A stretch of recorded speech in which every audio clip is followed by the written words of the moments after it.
सुंदर ते ध्यान उभे देव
या इकडे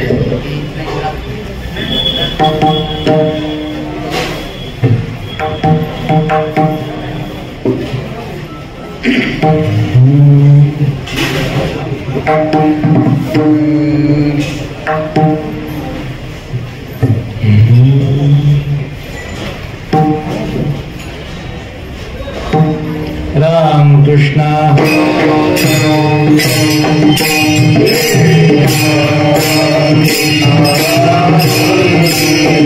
हरि जय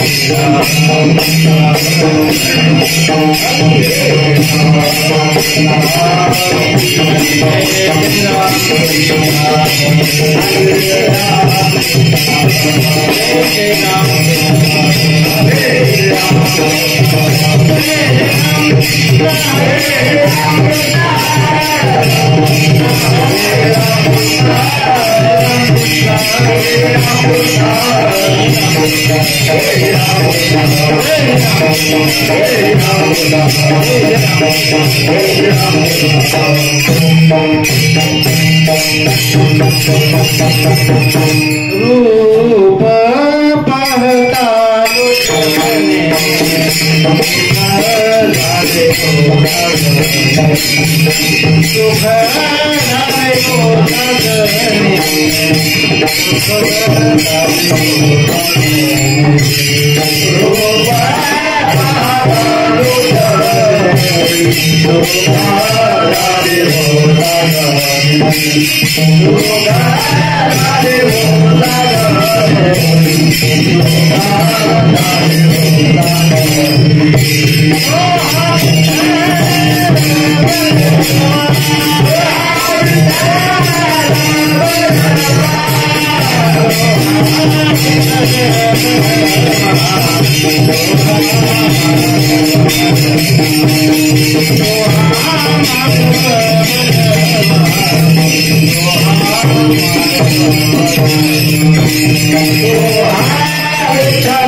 के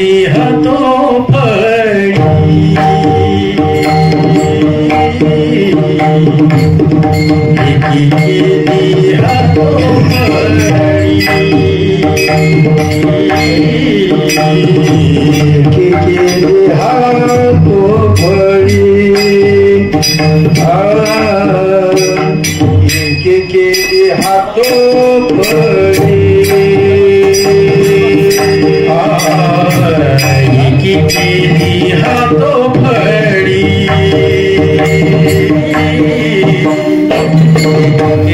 केली हातो फडी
एके केली हातोपळी ठाया बळी पावले आम्ही देवा शक्तीने भागवतीने करुणा पावटने केला काळ जया बळ होते ते आम्ही देवा शक्तीने भागवतीने करुणा तुका म्हणे वीर्यावीर संत धीर समुद्र आम्ही देवा शक्तीने भागवतीने करुणा पांडुरंगा करो पांडुरंगा करो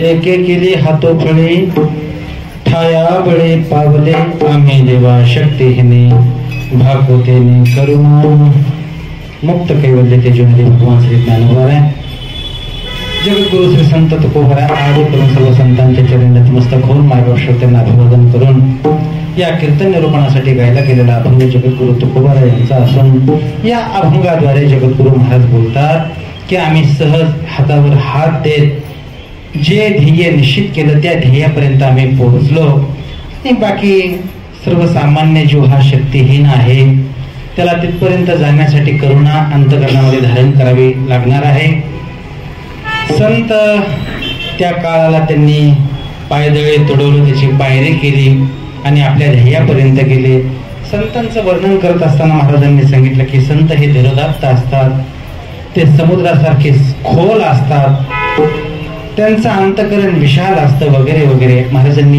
या अभंगातून ही मीमांसा केलेली आहे विठाल विठाल परमादरणीय श्रद्धेय तसं तर वैकुंठवासी म्हणायचं नाही कारण संत त्यांना वैकुंठ कधी आवडलेलंच नाही मुळात ते वैकुंठातून आले पण त्या वैकुंठामध्ये काय आहे असं बऱ्याच वेळा संतांनी उल्लेख केला खऱ्या अर्थाने आपल्यामध्येच विराजमान असणारे परम आदरणीय परमश्रद्धेय पूज्य श्री रघुनाथ बाबांचा हा पुण्यतिथी महोत्सव गेली 14 वर्षापासून चालत असलेला आणि हे 15वे वर्ष आपण तपपूर्ती इतकी मोठी केली की संपूर्ण महाराष्ट्राला ललांभूत केलं त्या उत्सवाने बाबा प्रत्येक साधकाच्या हृदयामध्ये विराजमान आहेत आजही बाबा आपल्याला ती दिव्य अनुभूती देत आहेत बाबांचं जीवन आपण सर्वांनी जवळून पाहिलेले बाबांची ती दिव्य अनुभूती आपल्या सर्वांना आलेली जे म्हणून बाबांच्या सानिध्यामध्ये होते ज्यांनी ज्यांनी बाबांची सेवा केली त्यांचा पारमार्थिक उत्कर्ष तर झालाच झाला पण सांसारिकही उत्कर्ष झाला ही साधूची ताकद असते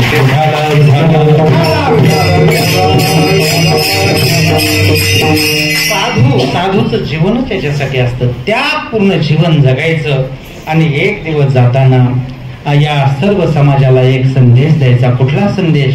अरे ज्या मार्गाने आम्ही निघालोय त्याच मार्गाने तुम्ही या, इतरत्र भटकू नका, इतरत्र कुठं जाऊ नका, अन्य वाटा आहेत त्या वाटेने तुमचा वेळ वाया घालू नका, जो मार्ग आम्ही सिद्ध केला त्या वाटेने या. म्हणून परम आदरणीय बाबांचं जीवन आपल्या सर्व मंडळीला ज्ञात आहे. बघा ना, तुम्ही इतका मोठा उत्सव केला त्या ठिकाणी, काही कमी पडलं का? काहीच कमी पडलं नाही. फार मोठे मंडळी त्या उत्सवामध्ये सहभागी झालेले होते. अन्नदान म्हणू नका, ज्ञानदान म्हणू नका, नाथ ब्रह्माची सेवा भजन करणारे म्हणू नका, खूप मोठे मंडळी त्या ठिकाणी आले आणि खऱ्या अर्थाने तो उत्सव आपल्या सर्वांच्या स्मरणात राहणार आहे. खरं तर आता तो तपपूर्तीचा सोहळा झाला, त्याच्यानंतर आपल्याला रौप्य महोत्सव आहे, बरोबर आहे की नाही? द्वितपपूर्ती, रौप्य महोत्सव, नंतर त्रितपपूर्ती म्हणजे 36वे वर्ष, नंतर आपल्याला 50वे वर्ष साजरं करायचंय बाबांचं सुवर्ण महोत्सव, नंतर 75 अमृत महोत्सव, त्याच्यानंतर शताब्दी महोत्सव. आणि शताब्दी महोत्सवाला पण जेवढे तपपूर्तीला होते ना तेवढेच असणार आहेत बरं का, तेवढेच असणार आहेत. आणि विशेष करून तुम्ही तर असणार आहेत, पण आम्ही पण असणार. तुम्हाला एक गोष्ट सांगू का?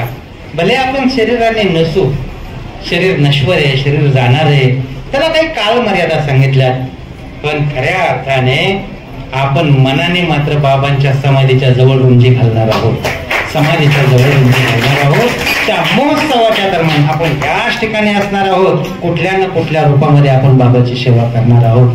अर्थात ही बाबांची दिव्य अनुभूती सदैव आपल्यावरती, अर्थात तो कृपेचा जो वर्षाव आहे तो सदोदित आपल्यावरती व्हावा, आणि तो सदोदित आपल्यावरती होत आहे. म्हणून तर आपण या सेवेमध्ये प्रवृत्त आहोत. त्या ठिकाणी परम आदरणीय बाबांचे हा मठ आहे, पण या ठिकाणी जे उपक्रम चालतात आपल्या माध्यमातूनच ते उपक्रम चालतात. परम आदरणीय, परमश्रद्धेय, प्रातस्मरणीय ज्ञानानंद बाबांची ही प्रेरणा आहे, बाबानंद बाबांचे आशीर्वाद आहेत आपल्या पाठीशी, आणि रघुनाथ बाबांची सदैव कृपा आपल्या पाठीशी आहे. म्हणून या ठिकाणी नित्य अन्नदानाचा उपक्रम आपण सर्व मंडळी करतायत. साधी गोष्ट नाही, कुठली गोष्ट सुरू करणं सोपं आहे, आरंभवीर फार असतात, पण प्रत्यक्ष ते टिकवणं फार कठीण असतं. सुरुवात करायची म्हटलं, उद्या मला पारायण करायचं, मी 108 पारायणाचा संकल्प करून मोकळा होतो, पण प्रत्यक्ष पारायणाला सुरुवात नाही होत, तिथपर्यंत कडेला जात नाही. म्हणून आरंभवीर फार असतात. अन्नदान करण्याच्या हेतून भल्या महाराज लोकांनी इथं अन्नदानाचा उपक्रम चालू केला, पण टिकला किती काळ? भले त्यांना नंतर त्यांच्या सर्व बाजू सावरण्यासाठी असं सांगावं लागलं की आम्ही आळंदीमध्ये काय म्हणले भाजी वाटतो, आम्ही आळंदीमध्ये काय अन्नदान करतो, असं सांगावं लागलं त्यांना. म्हणजे जे काही येणारी देणगी आहे त्याचा आम्ही विनियोग चांगला करतो, पण टिकलं किती? ते टिकलं अजिबात नाही. खऱ्या अर्थाने 60-70 लोकांना हे जेवण आहे, 100 लोकांचं, मग अशी कल्याण महाराजांनी सांगितलं 100 लोकांचं जेवण, पण नित्य जेवण आहे. आणि हे जेवण आयऱ्या गायऱ्याला नाही, साधकांना, जे ज्ञानार्जन करणारे आहेत, साधना करणारे आहेत, जे नामस्मरण करणारे आहेत, उद्याचं भविष्य आहे, खऱ्या अर्थाने त्यांना त्यांच्या उपजीविकेचं काम आपण करतायत. सोपी गोष्ट नाही. आळंदीमध्ये बघा, एक गोष्ट सांगू का, महत्वाचा मुद्दा प्रस्तावनेमध्ये बोलून जातो. ज्या वेळेस आपण बघा, लोक मंदिरं बांधतात, लोक मठ बांधतात, चांगली गोष्ट आहे, काही अडचण नाही. मठ मंदिर आपल्यासाठी, आपल्या धर्मासाठी ते चांगलंच आहे, पण मला वाटतं मठ मंदिर बांधण्यापेक्षाही धर्माचे प्रचारक होणं चांगलं. जास्तीत जास्त धर्मप्रचारक व्हावेत आणि ते निष्पृह धर्मप्रचारक व्हावेत, ही महत्वाची गोष्ट आहे. मठण मंदिर तिथे जागेवरच राहणार आहेत, तिथपर्यंत जाण्यासाठी माणसं प्रवृत्त करणारे माणसं तर पाहिजेत की नाही? नाहीतर मठ बांधलाय, खूप मोठा मठ आहे, खूप मोठं मंदिर बांधलंय, पण तिथं जायलाच कोणी नाही. काय करायचं बरं? जो मनुष्य आहे, जोपर्यंत त्याचं वलय आहे तोपर्यंत त्या मंदिराची व्यवस्था आहे, तोपर्यंत त्या मठाची व्यवस्था आहे, तोपर्यंत त्या संप्रदायाची व्यवस्था. काही लोकांनी संप्रदाय काढले, जोपर्यंत ते आहेत तोपर्यंतच त्याची व्यवस्था. ते गेल्याच्या नंतर सर्व अस्ताव्यस्त होतं, हे आपण आपल्या उघड्या डोळ्याने बघतोय. खरं आहे, परिस्थिती आहे.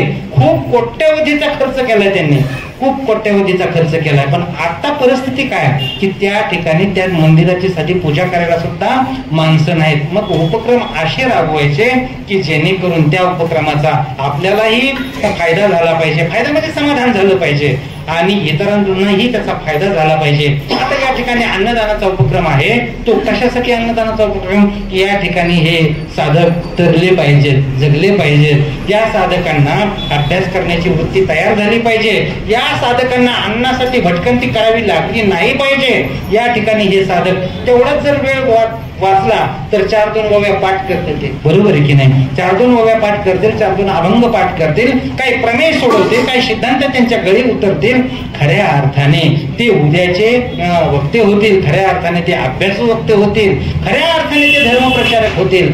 हा या संस्थेचा उद्देश आहे आणि तो खूप चांगला उद्देश आहे. आपण बाबांनी जो पायंडा पाडून दिला, बाबांनी जो आपल्याला मार्ग दाखवला, त्या प्रशस्त मार्गाने आपण सर्व साधक चालत आहोत. आणि सर्वात महत्वाची गोष्ट की आपण याला पूर्णपणे वाहून घेतलेले. सर्वांचा मला नावानिशी परिचय, पण ज्यांच्याबद्दल आमच्या मनामध्ये नितांत आदर आहे. आणि बाबांचं कार्य म्हटल्याच्या नंतर आमचे आदरणीय भागवत साहेब खरं तर म्हणजे ते झोकून देऊन काम करतात. म्हणजे त्यांचंच नाव मला माहिती आहे किंवा म्हणून नाव घेतो असं नाही, कारण नित्याचं ज्या वेळेस आमचं चर्चा होती, नित्याचं बोलणं होतं, त्यावेळेस एकच ध्यास आपल्याला करायचं ते चांगलं करायचं, खूप चांगलं करायचं, क्वालिटीचं करायचंय, साधन नको. अहो त्या सप्ताहाच्या दरम्यान आपण ही सर्वच मंडळी, तुम्ही सर्वच होते, तुम्ही सर्वांनी अगदी दान धर्म स्वतःचा आणखी लोकांना प्रवृत्त केलं. पण खऱ्या अर्थाने त्या कार्यक्रमाची रूपरेषा आखणं म्हणा, त्या कार्यक्रमामध्ये जीव ओतणं म्हणा, या सर्व मंडळीनं केलं. आणि त्याच्यामध्ये आपण तर बाबांचे भक्त आहात, तुम्ही नावासाठी करणारे नाहीत. फक्त एकच तुमच्या डोक्यात आहे की आमच्या रघुनाथ बाबाचं नाव महाराष्ट्राच्या घराघरामध्ये पोहोचावं, महाराष्ट्राच्या घराघरामध्ये, महाराष्ट्राच्या मनामनामध्ये आमच्या रघुनाथ बाबाचं नाव पोहोचावं, याच्यासाठी तुम्ही प्रयत्नशील असतात. आणि वाऱ्या हाती माप चाले सज्जनाचे, हा प्रयत्न तुमचा आहेच आहे. आपण बाबांना एकच प्रार्थना करायची की तुमच्या या सेवेमध्ये आम्हाला सदैव सदैव वाहून घेण्याची सद्बुद्धी द्या. आणि विशेष करून आम्हाला शेवटचा श्वास असेपर्यंत आमची तुमच्याबद्दलची जी निष्ठा आहे, जी श्रद्धा आहे, ती कधीही भंग झाली नाही पाहिजे. सदोदित तुमचा हात आमच्या मस्तकावरती असला पाहिजे, अशी प्रार्थना करायची आणि आपल्या मूळ विषयाकडे यायचं. विठ्ठल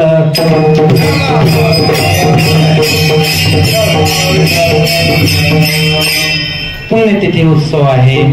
दुसरं तिसरं काय चिंतन करायचं? संतांचं चिंतन करणं महत्वाचं आहे. संत ज्या पदाला पोहोचले त्या पदाला आम्हाला सर्वसामान्य जीवाला का जाता येत नाही याची खंत वाटते आपल्याला. का सर्वसामान्य जीव तिथपर्यंत का जाऊ शकत नाही, त्याचं काही कारण आहे. संतांनी त्याची मीमांसा केली. अहो या सर्वसामान्य समाजाला अंधाऱ्या रात्रीतून बाहेर काढण्यासाठी संत सदोदित प्रयत्न करतात. त्यांना वाटतं अरे रे हे दुःखामध्ये पिचलेले, या अंधाऱ्या रात्रीमध्ये हे चाच पडताय, यांना ज्ञानाचा मार्ग सापडायला तयार नाही. रात्रंदिवस एकच तळमळे संतांच्या मनामध्ये कुठली, हा सर्वसामान्य जीव मूळ प्रवाहामध्ये आला पाहिजे. ज्ञानवरांची परिभाषा काय?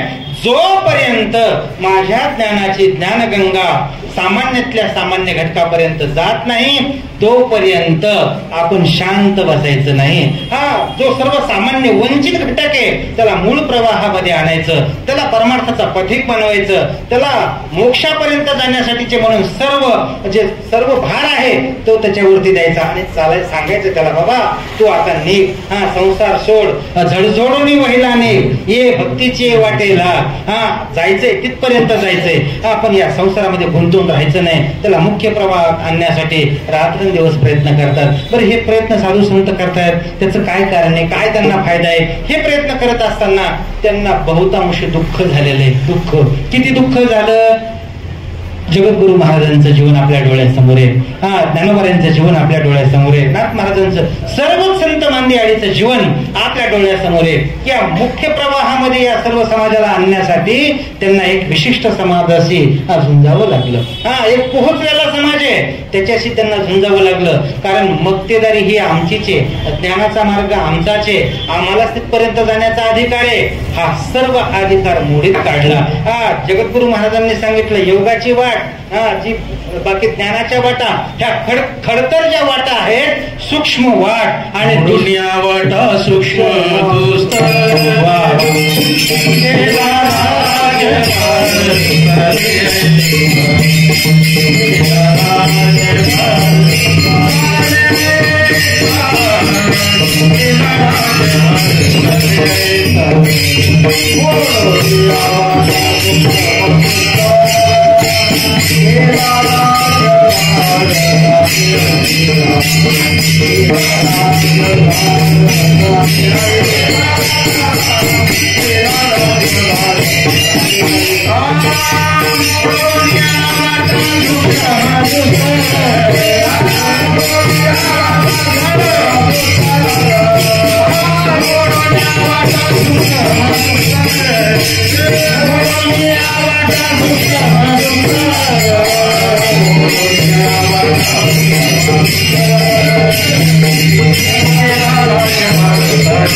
मोडोनिया वाटा सूक्ष्म दुस्तर केला राज्यभार चाले ऐसा. संतांनी प्रशस्त मार्ग आपल्यासाठी तयार करून ठेवला. अरे हा सर्वसामान्य समाज या मार्गाने चालला पाहिजे. या प्रशस्त मार्गाने तो निघाला ना की मोक्षापर्यंत तो सहज पोहोचणार आहे. या ठिकाणी प्रत्येक जण मुमुक्षु आहे, प्रत्येकाला मोक्षाची भूक लागलेली आहे. तिथपर्यंत जाण्याची त्याची तळमळ आहे, पण त्याला आवरण आलेले. आवरण साफ करण्यासाठी म्हणून संतांचा प्रयत्न असतो. त्याच्यासाठी संतांना त्याची किंमत चुकावी लागली, मोजावी लागली त्याची किंमत. किती किती म्हणून त्रास झाला, खूप त्रास झाला. त्या आत्मबोधाच्या प्रकाशामध्ये स्थिरावलेले संत आपल्यासाठी खाली येतात. किती खाली येतात?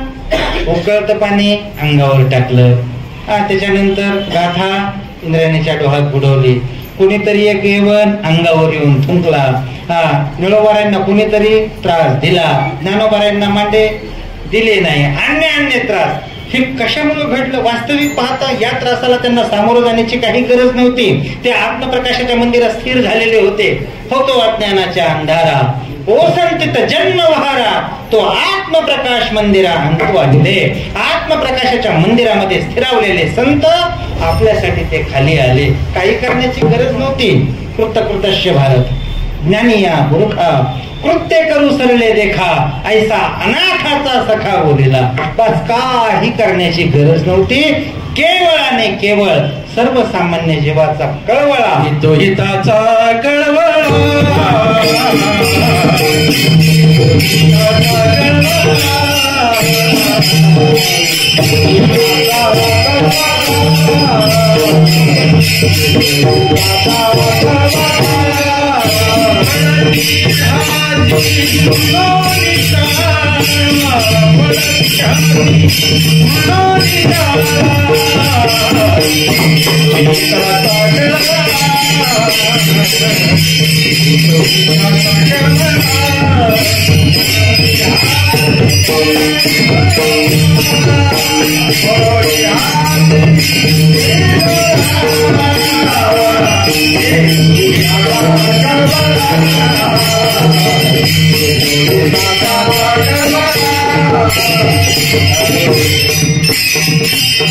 येतो हिताचा कळवळा.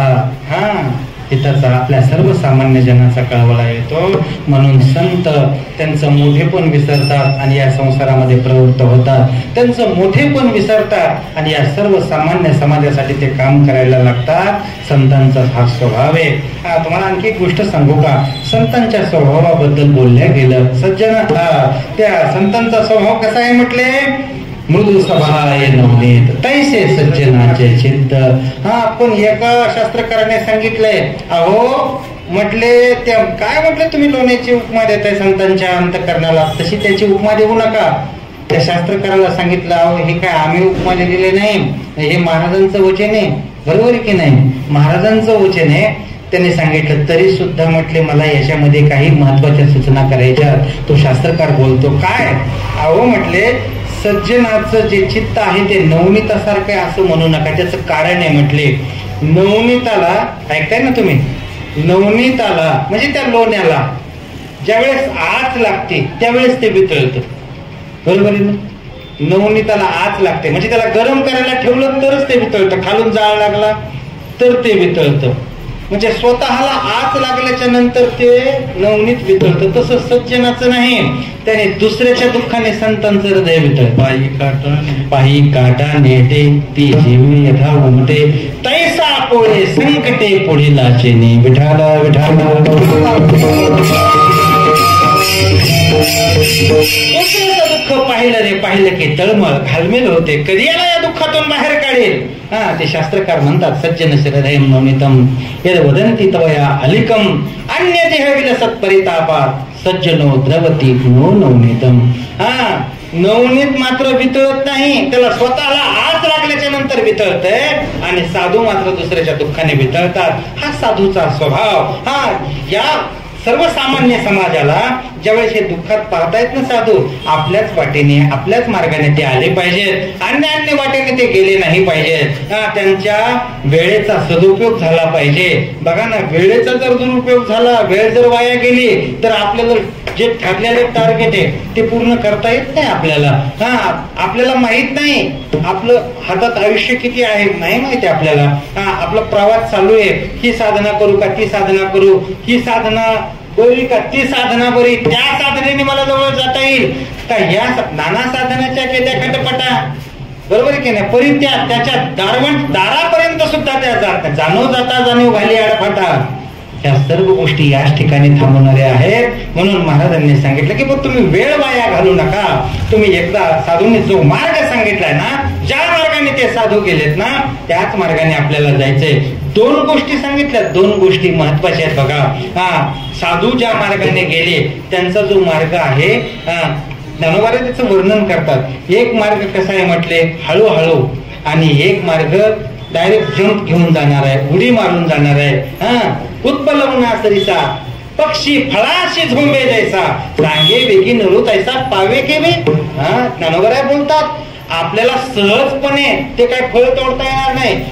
झाडाला फळ लागलेलं आहे, ते उंच फळ आहे, त्याच्यावर जाण्यासाठी हळूहळू आपल्याला. पण पक्षाच्या बद्दल बोलताना ज्ञानोबा बोलतात की तो सहज झडप घालतो.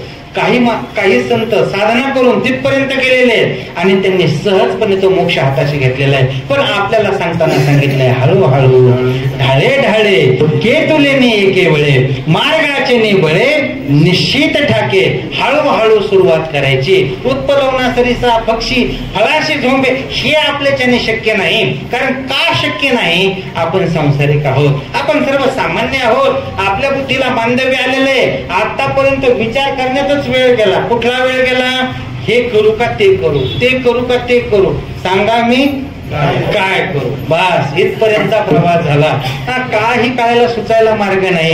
आणि मग आयुष्याच्या संध्याकाळी माणसाला पश्चाताप होतो. अरे गड्या इथपर्यंतचा माझा प्रवास झालाय, क्लेशदायक प्रवास झालाय. बघा ना किती संधी उपलब्ध होत्या परमार्थ करण्यासाठी, पुण्य संपादन करण्यासाठी. कितीतरी संधी हातातून मी दवडल्या. वेळ मला शिल्लक होता पण मला त्या वेळेचं गणित जुळवता आलं नाही. तो वेळ मला कधी सार्थकी लावता आला नाही. बघा गावातून दिंडी निघायची. आमच्या गावातले काही भजने म्हणायचे, चला दिंडीला जाऊ, त्या ठिकाणी नामस्मरण करू. अहो आपण संसारात तर नेहमीच आहे. एकदा का आपण त्या मार्गाला गेलो की नक्की आपल्याला देवाची प्राप्ती होईल. पण त्यावेळेस मी माझा संसार महत्वाचा म्हणला. द्यावे खावे बरे या धोरणामध्ये मी राहिलो. बस बाकी मला काही आवडलं नाही.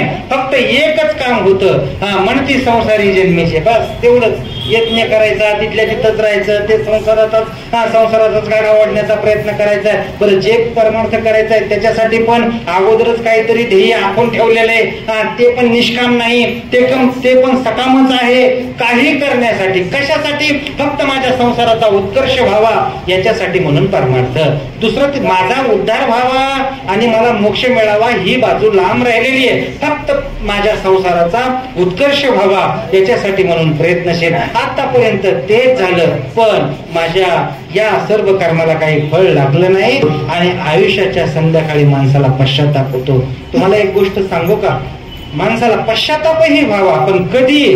वेळ हातात शिल्लक असावी. नाहीतर बऱ्याच वेळा असं होतं वेळ निघून जाते आणि मग पश्चाताप होतो.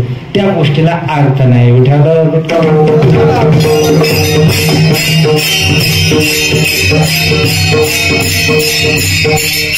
संत ज्या मार्गाने गेले, संत ज्या मार्गाने गेले त्याच मार्गाने बस या सर्वसामान्य समाजाला यावं अशी संतांची अपेक्षा. संत कुठल्या मार्गाने गेले, सहज त्यांना कसा तो मार्ग साध्य झाला. महाराज म्हणतात, अहो त्यांनी संसार जाळला आणि देवाच्या दिशेने प्रवास केला. जाऊनी संसारी बैसालो अंगाई, जाऊनी संसारी बैसालो अंगाई, जाऊनी संसारी बैसालो अंगाई, जाऊनी संसारी बैसालो अंगाई,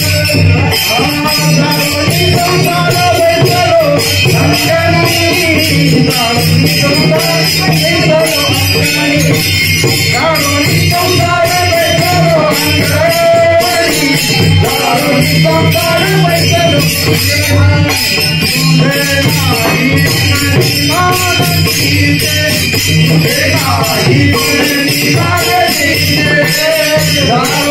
संसारी बैसालो अंगाई,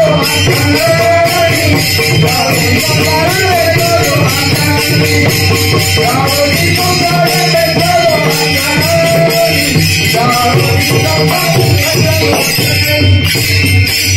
जाळोनी संसार बैसलो अंगणी, तुझे नाही मनी मानशे देवा, तू मला भेट दे. कधीतरी ये. संतांनी संसार जाळला, संसार लाथाळला आणि त्या देवाची वाट बघितली. आपल्याला त्यांनी सांगितलं की तुम्ही काय संसार जाळू नका, पण तुम्ही या मार्गाने या, या मार्गाने. हा मार्ग कुठला आहे? फक्त त्याच्यामध्ये अनन्यता फार महत्वाची सांगितली, एकनिष्ठता, एकविधता फार महत्वाची सांगितली. आणि असं करत करत करतच आम्ही बाकीच्या गोष्टीला थारा दिला नाही.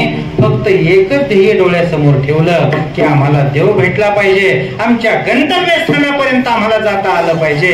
बस आमचं जे ध्येय आहे त्या ध्येयापर्यंत आम्हाला पोहोचता आलं पाहिजे. संसारामध्ये अडचणी खूप आहेत. साधूच्या जीवनात अडचणी आहेत, सर्वसामान्यांच्या जीवनात अडचणी आहेत. त्या अडचणीवर मात करत करत सहजपणे आम्ही हातावर हात देत तिथपर्यंत पोहोचलो. अभंगाचं पहिलं चरण. एक केली हातो फळी,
केली हातो बळी, खाया बळी पावले.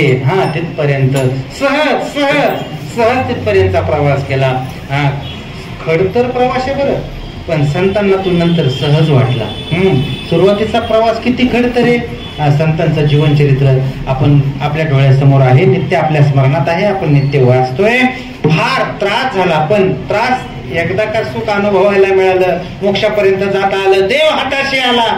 मग आता कसलं काय, आता आनंद, आनंदाचे सम्राट आहोत. आता बाकी काही नाही.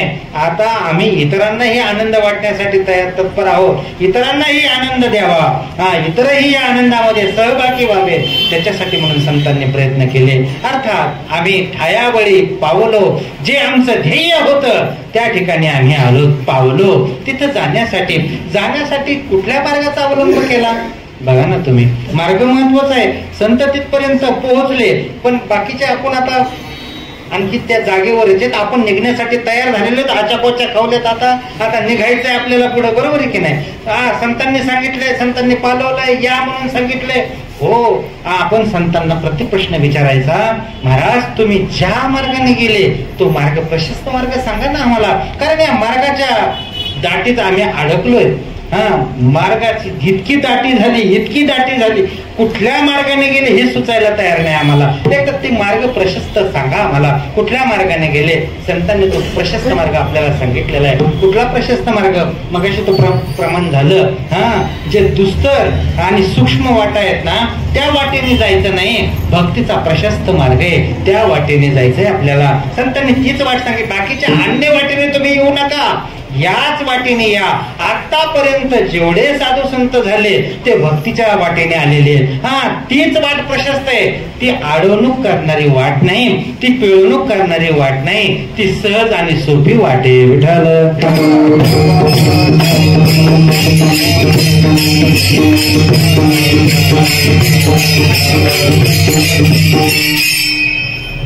ती वाट, त्या वाटेने जायचंय. ती वाट कुठली? बघा ना, योगाच्या वाटेने आपल्याला जाऊ नका म्हणून ज्ञानोबारायांनी सांगितलं. हे कोण सांगतंय?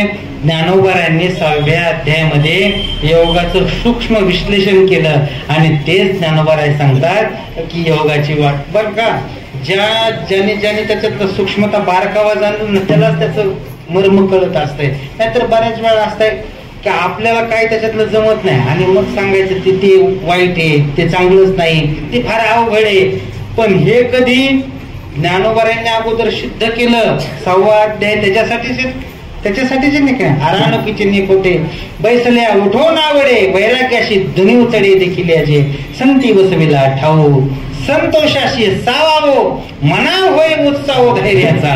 ज्ञानोबाराय बोलतात, अहो त्या योग करत असताना त्या सर्व गोष्टीची गरज आहे. कशाची? म्हटले एकांत असला पाहिजे, त्या ठिकाणी झाडी असली पाहिजे, तिथं एखादा मठ शिवालय असलं पाहिजे, नदी वाहताना असली पाहिजे, तिथं बरं पक्षी सारखेच नाही का. ज्ञानोबाराय बोलतात मग ते कोकिळ आलं पाहिजे, त्याच्यानंतर मयूर आले पाहिजेत, पण सारखेच नाही, आली गेली. कधीतरी एखादं आलं पाहिजे. त्या ठिकाणी हिरवळ असली पाहिजे. ते आसन किती उंच असावं, किती खाली असावं. बरं ते आसन कशाचं असावं? ते स्वच्छ धुतलेलं असावं, त्याची गवत अंथरलेलं, अशा बऱ्याच गोष्टी. आता गवतन, आसनन, अंथुरण हे करता करता करता आपला योग जाग्यावरच होणार आहे. आणि आता आपण जो योग म्हणतो ना, कुठला? हे रामदेव बाबाचा योग. हा योग म्हणजे समाधीपर्यंत घेऊन जाणारा योग नाही. ऐकताय ना तुम्ही? हा योग समाधीपर्यंत घेऊन जाणारा नाही. या योगाला काहीतरी मर्यादा आहेत. काय मर्यादा आहेत? बघा ना तुम्ही, रात्रीचं भरपूर जेवायचं, ऐकताय ना, रात्रीचं भरपूर जेवायचं, सकाळी ते योग करायचा. बरं, आपला योग कुठपर्यंत आहे? फार तर कपालभाती करायची. पुन्हा आमचे महाराज करीत असतात रोज. कुठलं काय करतात ते नाही का? कपालभाती करणे, खाली श्वास वर श्वास, आलोम विलोम, बस सुरूच ते सर्व गोष्टी. पण तुम्हाला एक गोष्ट सांगू, याने समाधी साधणारा हा योग नाही, हा फार अलीकडचा योग आहे.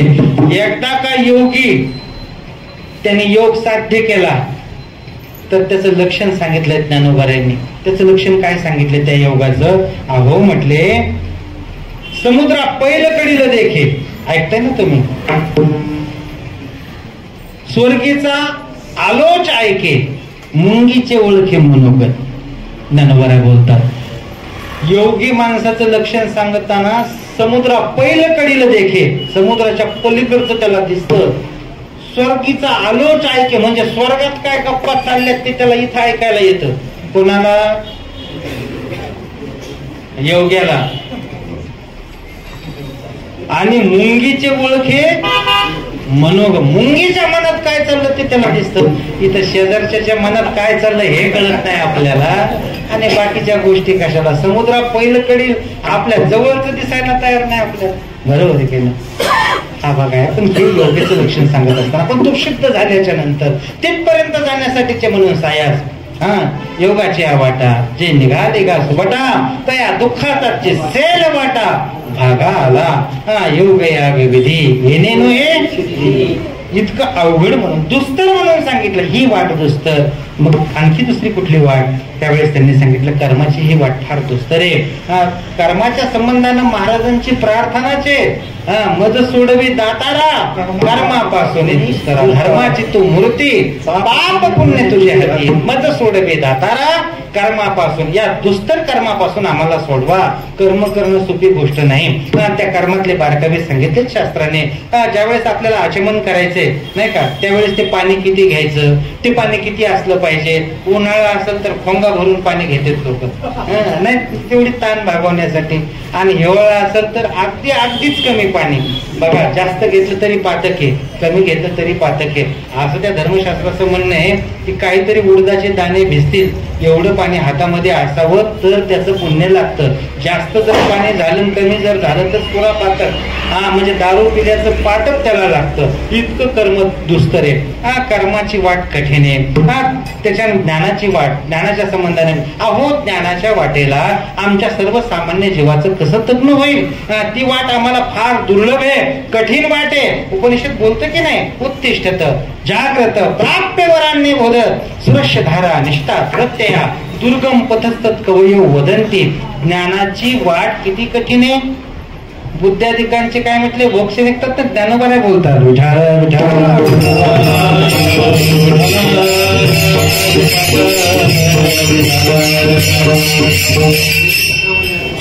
विवेक श्रवणे अतित्राशी करिता जाती भोगशे बुद्धाधिकांचे. इतकं कठीण सांगितलंय ज्ञानात. आणखी ज्ञानोबराय बोलतात ना, जया ज्ञाना लागी गगन केळीता ती योगी स्वर्गाची आडवंगी उमरडोनी. इतकं ज्ञान कठीण, ही वाट कठीण. आम्हाला जमल का? नाही हो म्हटलं, कसं जमल? इथं रात्री कुठली भाजी खाल्ली हे आपल्या ध्यानात राहत नाही, तर ज्ञानाची वाट. त्या ज्ञानाची सुरुवात कुठून आहे? विवेकापासून सांगितली. तो विवेक कुठे मिळतो? तो विवेक काय बाजारात मिळत नाही. आता नाही म्हटले आमच्याकडे विवेकच नाही, चला जाऊ आळंदीच्या भाजी मंडीमध्ये. आताच विवेक विकायला आला. विवेकाने विवेक आणला नाही विकायला, विवेकच विकायला आला. आणि तिथे जाऊन काय 4-2 किलो विवेक जसा ज्याला लागेल तसा घ्या. असं झालंय का? असं होतंय का? नाही. तो विवेक कुठे मिळतो? संत तिथे विवेका असणे कीजे.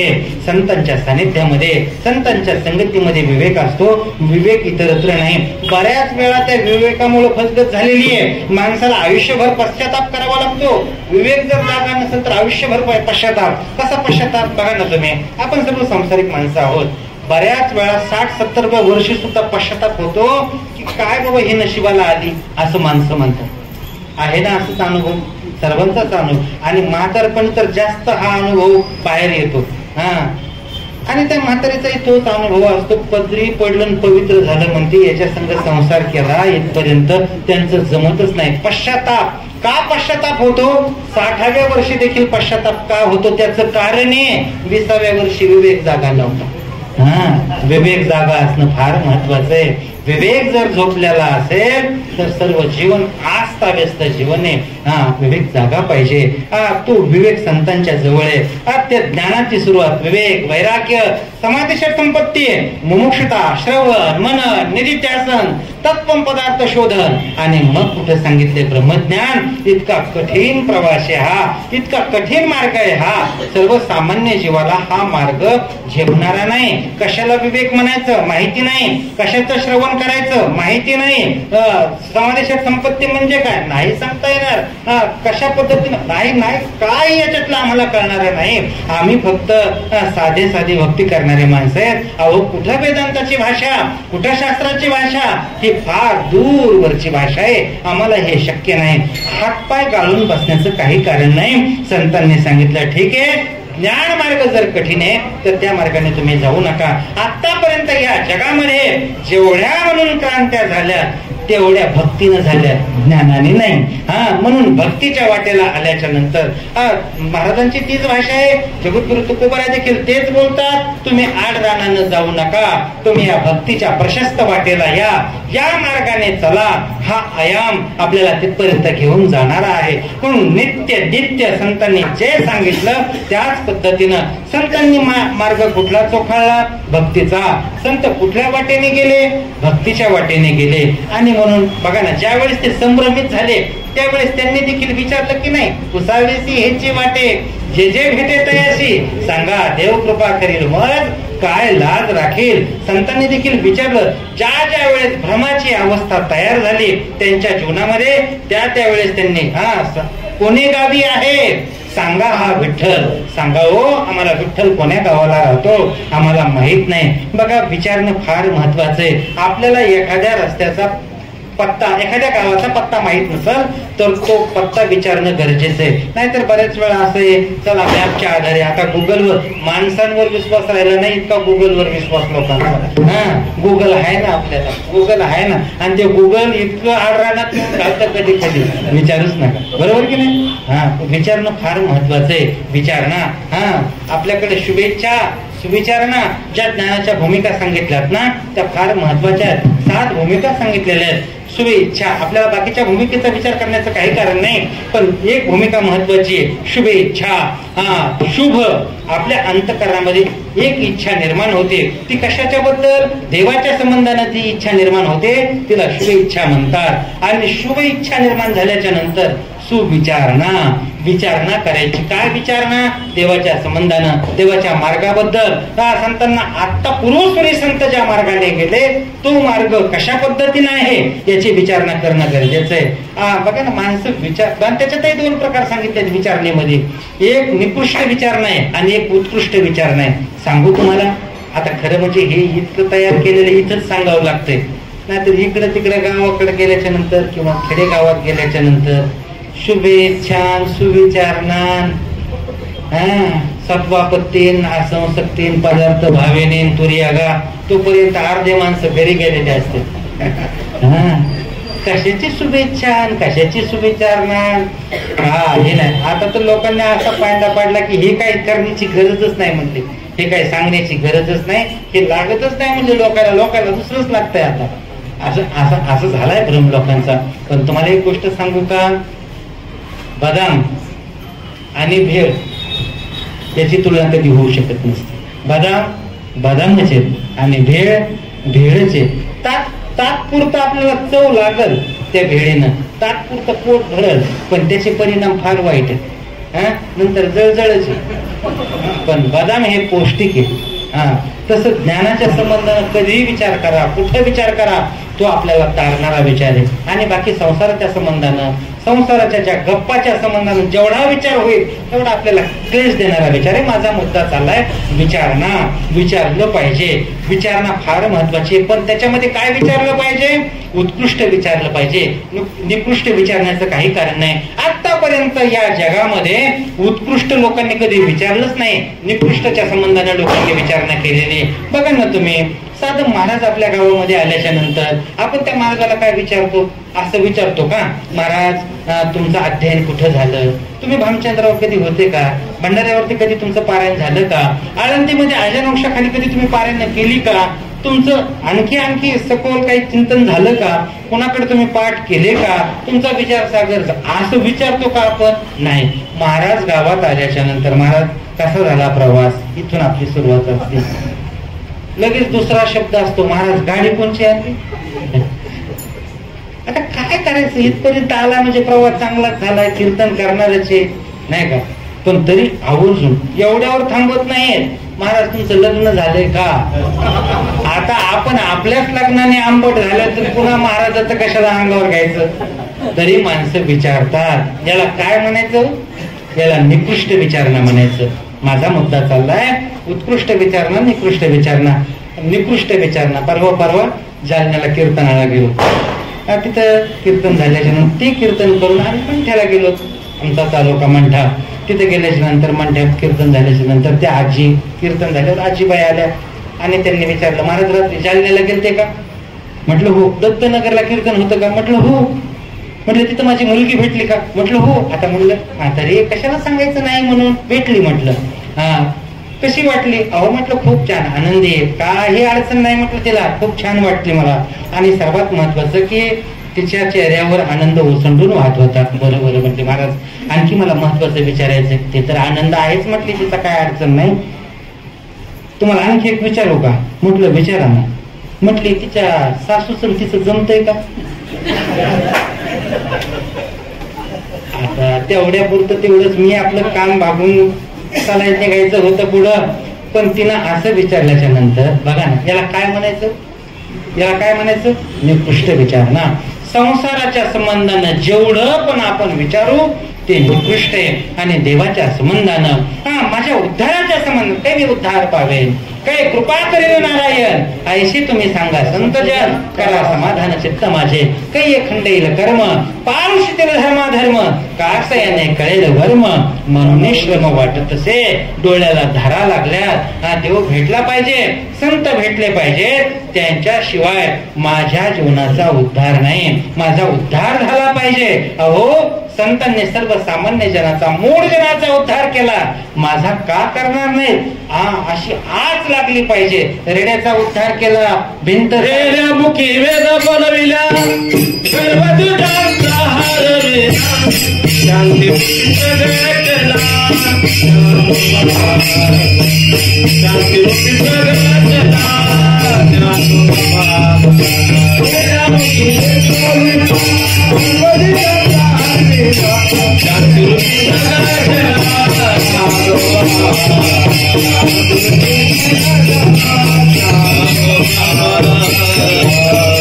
रेड्यामुखी वेद बोलविला म्हणजे रेड्याचा उद्धार ज्ञानोबरायांनी केला.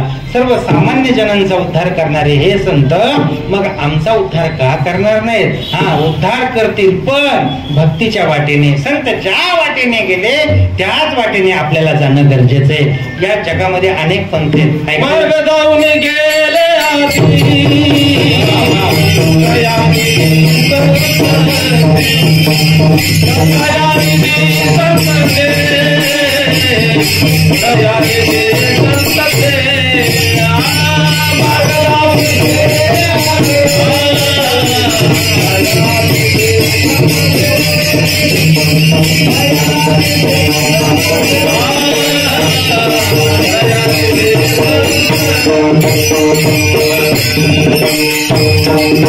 मार्ग दावून गेले आधी दयानिधी संत. ज्या मार्गाने संतांनी जो मार्ग दाखवलाय ना त्याच मार्गाने आपल्याला जायचंय. हा फार महत्वाची गोष्ट आहे बरं. पुढचा वाटाडा चांगला असला पाहिजे, नाहीतर बऱ्याच वेळा फसगत होते. खूप चालून झाल्याच्या नंतर कळतं अरे गाड्या आपली आता फसवणूक झाली. खूप चालून झाल्याच्या नंतर कळतंय आपल्या वेळेचा अपव्यय झाला. खूप चालून झाल्याच्या नंतर कळतंय फसलोत आपण, फसलो. पण तुम्हाला सांगू का, फसायचं नाही. फार महत्वाची गोष्ट आहे, फार महत्वाची. ज्या लोकांना मार्गच माहित नाही अशा लोकांच्या पाठीमागे आपण लागलेलो. ज्या लोकांना ध्येय माहित नाही, ध्येयहीन माणसं आहेत, अशा लोकांच्या आपण पाठीमागे लागलेलो आहेत. बघा ज्याला माहिती आहे आणि परफेक्ट माहिती आहे अशाच्याच मागं आपलं जाणं गरजेचं आहे. त्यांच्याच मागं आपण गेलो पाहिजे. इतरांच्या मागं जाण्याचं काय कारण आहे तुम्हाला सांगू. बघा फार पूर्वीचा काळ म्हणजे फार पूर्वीचा म्हणजे 20-25 वर्षापूर्वीचा काळ की त्यावेळेस मोबाईल उपलब्ध नव्हता नाही का, अन्य कुठली साधनं, कोणची साधनं उपलब्ध नव्हते. असा तो काळ साधारण 50 वर्षाचा काळ धरून चला.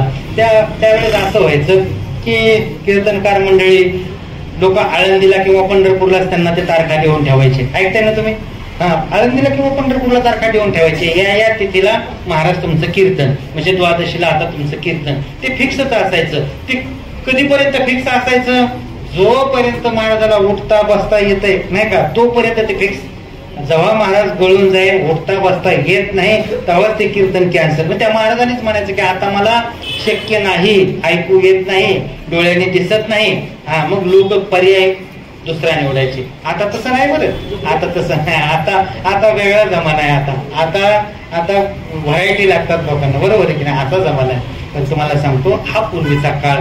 बस द्वादशीला म्हणलं की त्या महाराजांनी द्वादशीलाच यायचं. मध्ये काही भेट हो न हो, फोन हो किंवा पत्र मिळो न मिळो, शेवटच्या एसटी पर्यंत त्या महाराजांची लोक वाट बघायचे. सप्ताह चालू आहे, आणखी महाराज आले नाहीत, आणखी महाराज आले, आणि शेवटची थांबा म्हटले आणखी शेवटची गाडी येणार आहे. शेवटची गाडी 8:30ला. मग महाराज आपलं त्याच्यामध्ये ते महाराजाची शबनम पिशवी मोठी, धक्के खात महाराज कसे तरी उतरायचे. लोकांना आनंद व्हायचा की चला महाराज आले. मग महाराजांचं कीर्तन. अशातला काळ एका ठिकाणी महाराज बस सर्व कीर्तन आटोपले ना. आता 1 महिना बस चातुर्मासातला 1 महिना शेवटचा राहिलाय, या गावामध्ये आता चातुर्मास करायचा, असं महाराजांचं ते वार्षिकच नियोजन. पण आता या 3 महिन्याच्या धावपळीमध्ये घरच्या लोकांचा संपर्क तुटला. त्यांना काहीतरी आपली ख्याली खुशाली सांगावी, त्याच्यासाठी दुपारचा वेळ होता. महाराजांनी पत्र लिहायला सुरुवात केली. महाराजांनी पत्र लिहायला सुरुवात केल्याच्या नंतर त्या पत्रामध्ये महाराज बोलतायत घरच्यांना, सर्वांना, बघा की मी आता या ठिकाणी 3 महिन्यापासून आपली भेट नाही. 3 महिन्यापासून मी घराच्या बाहेर आहे. तुमचं कसं चाललं, काय चाललं? बस मी माझं तर नित्य चांगलीच गोष्ट आहे. प्रत्येक ठिकाणी मी येतोय, कीर्तन करतोय, माझा आदर सत्कार लोक करतायत, मान सन्मान देणं चालू आहे. नुसता आदर सत्कार एवढ्यावरच नाही तर दक्षिणाही लोक देतात. माझं व्यवस्थित चाललेलं आहे. आता मी ज्या गावामध्ये आहे ते गाव चांगलं आहे. या गावातले श्रोते फार हुशार आहेत, प्रगल्भ श्रोते आहेत. माझं व्याख्यान त्यांना कळतंय. 1 महिना आता चातुर्मासातला हा शेवटचा महिना, या ठिकाणी मी देवप्राप्तीचा मार्ग या विषयावरती माझं चिंतन चालू आहे. अशा सर्व बाबी त्या पत्रामध्ये लिहिल्या आणि सांगितलं की मी खुशाल आहे. पत्र तुम्हाला मिळताच मला या पत्राचं उत्तर पत्राद्वारे कळवावं, जरूर कळवावं असं म्हणून ते पत्र लिहिलं, अंतर्देशी काढलं, बस त्याला ते चिटकवलं. आणि आता कुठं गावात पोस्ट ऑफिस आहे म्हणून महाराज दुपारच्या वेळेला बाहेर पडले. ऐकताय ना तुम्ही? महाराज बाहेर पडल्याच्या नंतर गावात कुणी लोक काम धंद्याला गेलेले, पुढच्या गल्लीमध्ये काही मुलं खेळत आहेत. महाराज तिथपर्यंत गेले आणि त्या मुलांना विचारलं की बाळांनो, इथं पोस्ट ऑफिस कुठे आहे?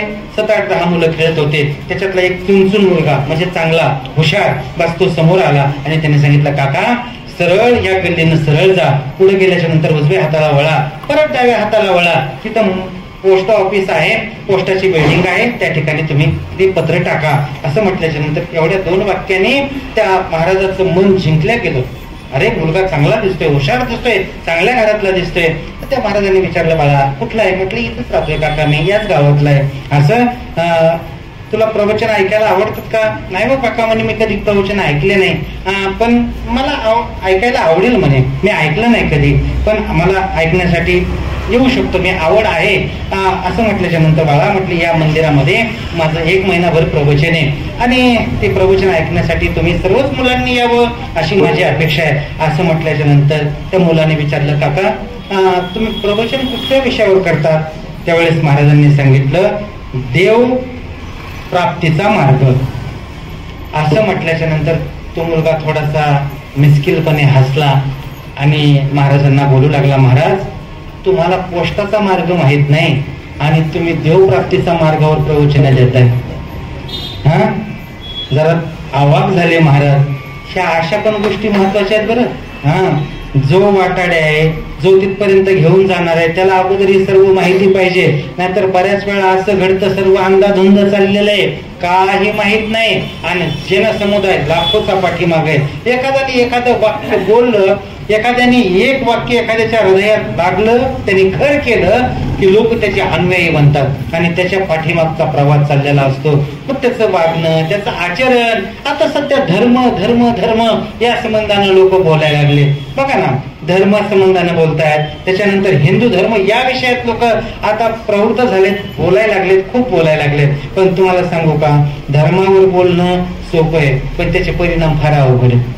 फार अवघड आहेत. धर्माच्या संबंधानं आता लोकांनी जनजागृती करायला सुरुवात केली, पण खऱ्या अर्थाने तो धर्म आधी आपल्याला कळायला का?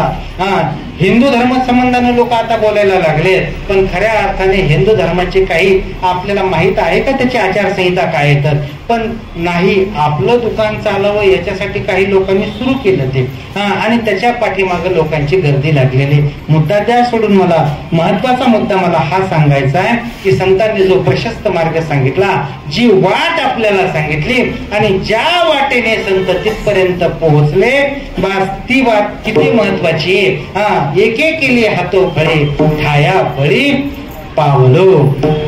पण तुम्ही तिथपर्यंत गेला, तुमच्या अंगामध्ये वैराग्याचं बळ होतं, तुमच्या अंगामध्ये ज्ञानाचं बळ होतं, तुमची विवेक शक्ती जागृत होती, तुमचा विवेक जागा होता.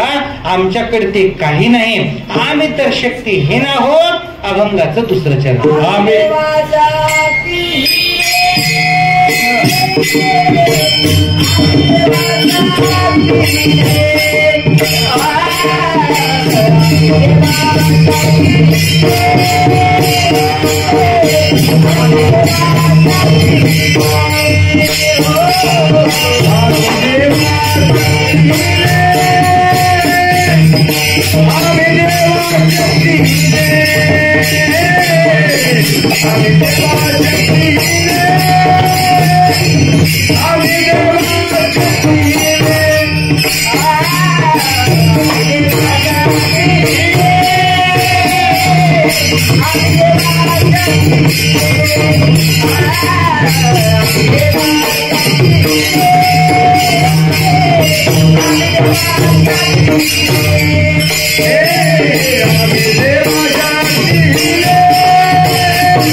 आम्ही देवा शक्तीहीने भागवतेने करुणा, आम्हाला ज्ञानाचं बळ नाही, आम्हाला भक्तीचं बळ नाही, वैराग्याचं बळ नाही, विवेकाचं बळ नाही, आम्ही शक्तीहीन आहोत. मग एकच काम करायचं, कुठलं? करुणेनं देवाला आळवायचं. करुण ज्या वेळेस आपण तो एक शब्द घ्यायचा, कारुण्य रसामध्ये बुडवायचा आणि देवाच्या दिशेने प्रक्षेपित करायचा, बोलायचं देवाला, देवा अरे या जगामध्ये तुझ्याशिवाय आमचं कोणी नाही, नित्य त्याच्याशी संवाद करायचा आहे. आपण जगाशी संवाद करण्यासाठी व्यस्त आहोत, जगाशी संवाद करण्यासाठी मजबूर आहोत. आपण रात्रंदिवस एकच गोष्ट आहे, जगाशी संवाद झाला पाहिजे. माणसं एकांतात जरी बसले तरी ते शांत बसत नाहीत. एकांतात बसले तर जग हातात आहे ना त्यांच्या, मोबाईल हातात आहे आणि 8-10 दिवसात ते यावंच लागतं त्याच्यावरती. नाहीतर असं वाटतं की आपण लईच महाग असलो का काय. पोस्ट पडलीच पाहिजे. आणि सांगा मग त्या पोस्टच्या माध्यमातून किंवा स्टेटस ठेवल्याच्या नंतर, फेसबुकला टाकल्याच्या नंतर नाही का की मी आहे आणखी हे त्याच्यातून जाणून दाखवून द्यायचं असतं, लोकांना जाणीव करून द्यायची की मी आहे, माझं अस्तित्व आहे. त्या आचार्य रजनीचं वाक्य की एकांत किती महत्वाचं आहे. एकांतात बसल्याच्या नंतर आपल्या डोळ्यामध्ये धारा लागल्या पाहिजेत आणि जोपर्यंत आपल्या डोळ्यामध्ये धारा लागत नाही, कारुण्याने आपला अंतःकरण द्रवीभूत होत नाही, तोपर्यंत आपला संदेश देवापर्यंत जात नाही. मग आपलं अंतःकरण जर द्रवीभूत व्हायचं असेल तर एकांत पाहिजे, अंतर्मुख झालं पाहिजे आणि कारुण्याने देवाला आळवायचं. तुम्हाला एक आणखी महत्वाची गोष्ट सांगू का? जोपर्यंत आपल्या नेत्रातून धारा लागत नाही तोपर्यंत देवापर्यंत आपला संदेश जात नाही. ते मोरारी बापूंचं वाक्य आहे बघा, हरिनाम की माला जपते जपते बेवजह आंखों में आंसू आए तो समज लेना संदेश पहुंच गया. विनाकारण जर आपल्या नेत्राद्वारे अश्रू येत असतील तर आपला संदेश देवापर्यंत गेला असा त्याचा अर्थ होतो. म्हणून रडायचं. तुम्हाला आणखी एक महत्वाचा मुद्दा सांगू का? राष्ट्रसंत डोंगरेजी महाराजांचं वाक्य, जर आपण संसारामध्ये रडत असतो तर संसारिक लोक आपल्याला दुर्बल समजतील आणि जर आपण परमार्थामध्ये रडत असू तर ते अश्रू, एक एक अश्रू आपल्या देवाला समर्पित होतील. म्हणून रडायचं कुठं हे माणसाने ठरवलं पाहिजे. संसारामध्ये रडलो लोक दुर्बल समजतील, अरे संसाराला भ्याडे हा माणूस, संसार काय करू शकतो, हा रडतोय. रडल्याच्या नंतर संसारामध्ये किंमत नाही, पण रडल्याच्या नंतर परमार्थामध्ये किंमत आहे.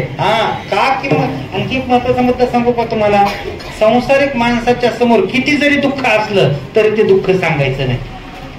संसारिक माणसाच्या समोर ज्यावेळेस आपण आपल्या गावात फिरतोय, कुठं अन्य ठिकाणी जातोय, त्यावेळेस आपले कपडे कडकच असले पाहिजे. त्यावेळेस लोकांशी बोलताना आपण एक वेगळ्या स्टेटस मध्येच बोललं पाहिजे. त्यावेळेस आपलं दुःख त्यांना सांगण्याचं काही कारण नाही.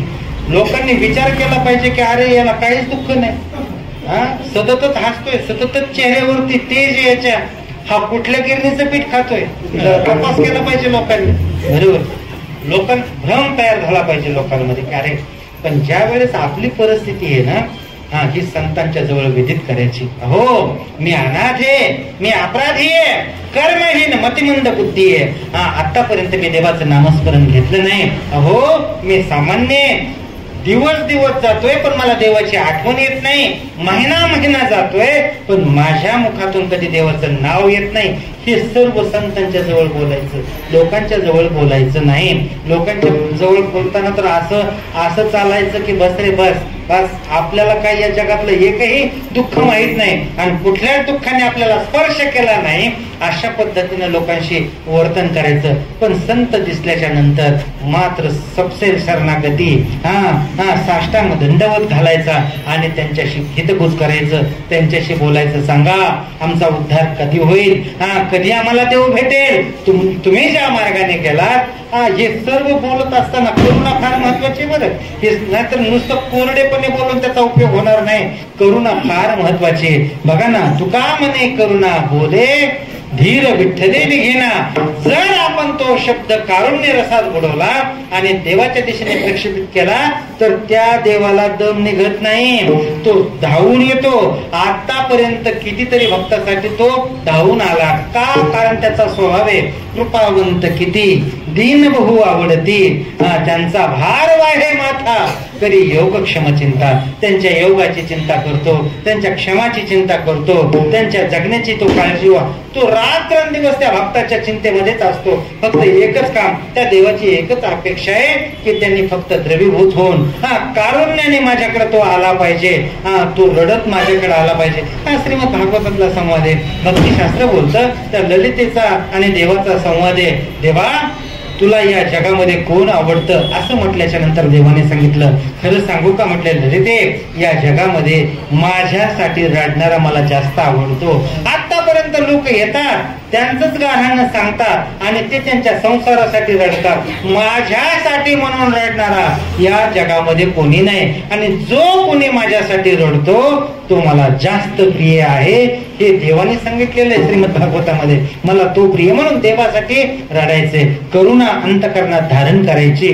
करुणा फार महत्वाची आहे. आतापर्यंत करुणेचं तुम्हाला सांगू का, या जगामध्ये या कारुण्य एका गुणाने जगावर आध्यात्मिक राज्य उपभोगणारा गौतम बुद्ध एकच तत्व त्याने अंगीकारलं. कुठलं? कारुण्य. कारुण्याचं तत्व अंगीकारलं. आणखी महत्वाची गोष्ट सांगू का, त्या गौतम बुद्धाने कारुण्याचं तत्व अंगीकारलं. करुणेचं मंदिर त्याने बांधलं, पण ते मंदिर जरा अर्धवट, कारण कळस पूर्ण झाल्याशिवाय मंदिर पूर्ण नाही. देवळाच्या कामा कळस, ज्ञानोबांची भाषा आहे. त्यावेळेसच ते अर्धवट मंदिर राहिलं त्याचं. कोणाचं? गौतम बुद्धाचं. त्या मंदिरावरती कळस चढवला ज्ञानोबारायांनी. करुणेचा, अहो करुणेचा सागर ज्ञानोबाराय संबोधतात. तुम्हाला आणखी एक महत्वाची गोष्ट सांगू का, ज्ञानोबारायांचे अर्थात आपल्या सर्व संत मानली आहे. ज्यावेळेस आपण विचार करतो त्यावेळेस कारुण्य रसाचे कितीतरी अभंग समोर येतात. कारुण्य रसामध्ये बोलले देवाच्या संबंधानं, संतांच्या संबंधानं, बस आम्ही पतित आहोत, त्याने आम्हाला भेट द्यावी. हा कारुण्य रसाचा चमत्कार इतका की प्रत्यक्ष देव भेटायला येतो. मग सर्वात महत्वाची गोष्ट की आम्हाला इतर शक्ती कुठल्याही नाहीत, आमच्याकडं कुठलंही बळ आमच्या जवळ नाही. फक्त एकच बळ आणि त्या बळाने आम्ही जाऊ शकतोय, ते म्हणजे करुणेचं बळ. आम्ही देवा शक्तीहीने भाकुतेने करुणा. एकदा का करुणेने देवाला आळवल्याच्या नंतर प्रत्यक्ष देवाचा आपला संबंध आला रे आला की मग त्या काळाला देखील पाय तरी तोडवण्याची ताकद आमच्यात येते. अभंगाचं तिसरं वावटने केला दया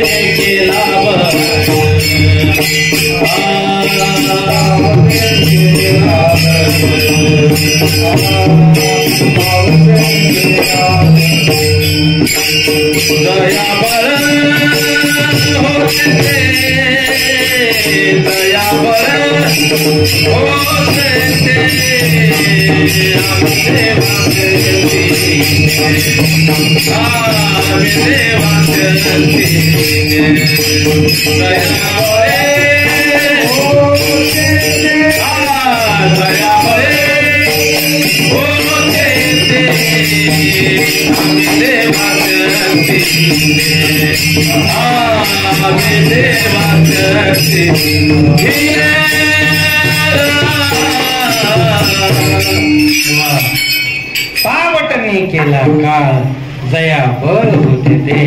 पावटणी त्या काळाची पायरी केली आम्ही आणि बस आमचं देवापर्यंत जाणं झालं.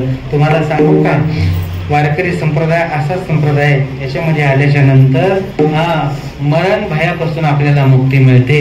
मरण भय या जगामध्ये एकच भय सांगितलंय, ते मरणाचं भय सांगितलंय. मरण भय त्रस्त आहेत लोक मरण भयाने. आत्यंतिक दुःखाची निवृत्ती, परमानंदाची प्राप्ती. हा इतका जाड शब्द आहे. आत्यंतिक दुःख, आत्यंतिक दुःख म्हणजे काय? जन्माचं दुःख आणि मरणाचं दुःख याला आत्यंतिक दुःख म्हटलेलं आहे. या दुःखाची निवृत्ती फक्त आणि फक्त या संत सानिध्यामध्ये. अर्थात संतांनी हा मार्ग प्रशस्त केलेला आहे. मरणाला देखील त्यांनी सांगितलंय, मरणाही आधी राहिलो मरोनी. काळाला त्यांनी सांगितलं, काळ गुलाम सलाम करी, तू कया घरी राबत असे. कास घालोनी बळकट, कास घालोनी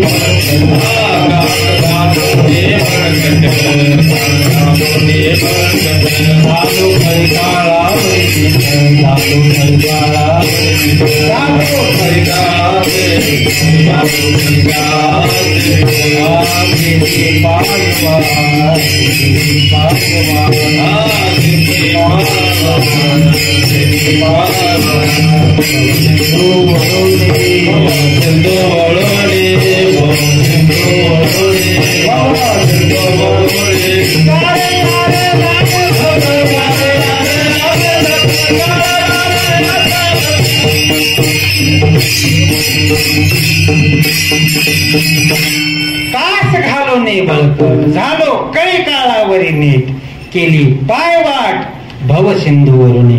आणि मग या सर्व जगाला हाक दिली, या रे लहान थोर, या रे लहान थोर.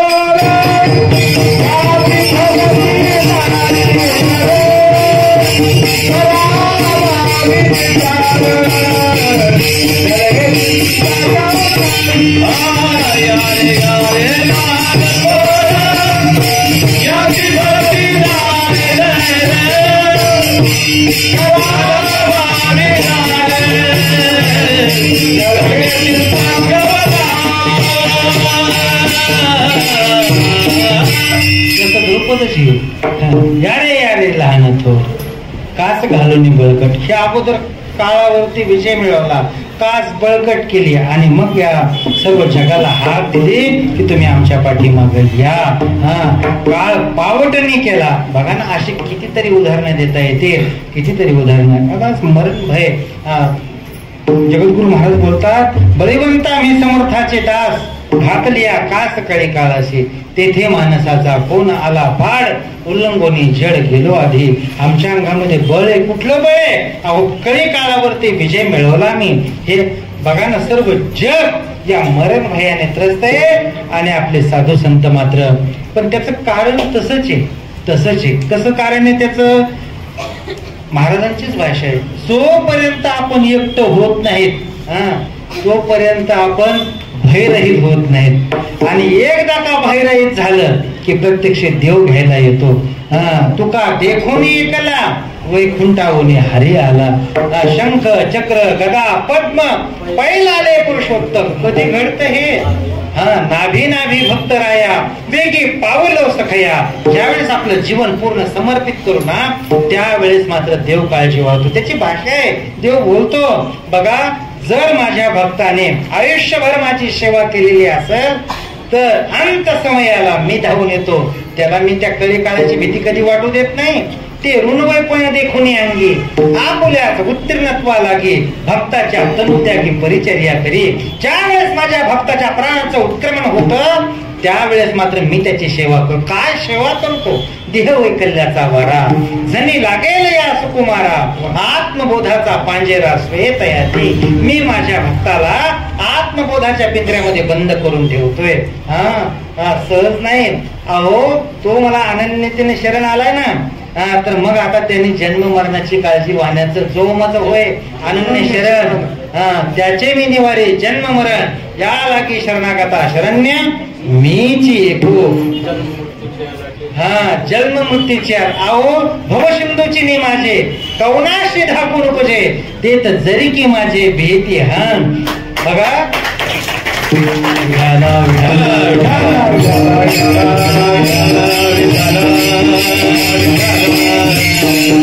त्या भक्ताचं समर्पण माझ्यासाठी झालं ना. हे तू सर्वांनी कर्मानी मै संदेश मत्परा अनन्यने योगे नमाम ध्यायंत उपासते. बस त्यांनी मला समर्पण केल्याच्या नंतर मी त्याची काळजी वाहतोच वाहतो. अहो तेषामहं समुद्धरता मृत्यू संसार सागरा भवामी नशिरात पार्थ मय्या बेशित चेतसा.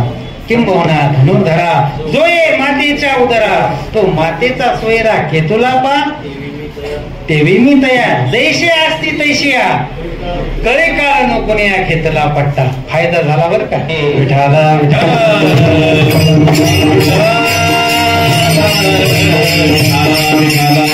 सांगण्याचा इत्यर्थ इतकं म्हणजे काय पाठांतर केलं म्हणून दाखवायचं असं नाही, पण सर्वात महत्वाचं की आपल्या बोलण्याचा आशय तोच. आणि दुसरं बोलायचं काय? ज्ञानोबरांच्या ओव्या सोडून महाराजांच्या अभंग सोडून दुसरं बोलण्याचं कारण काय सांगू तुम्हाला.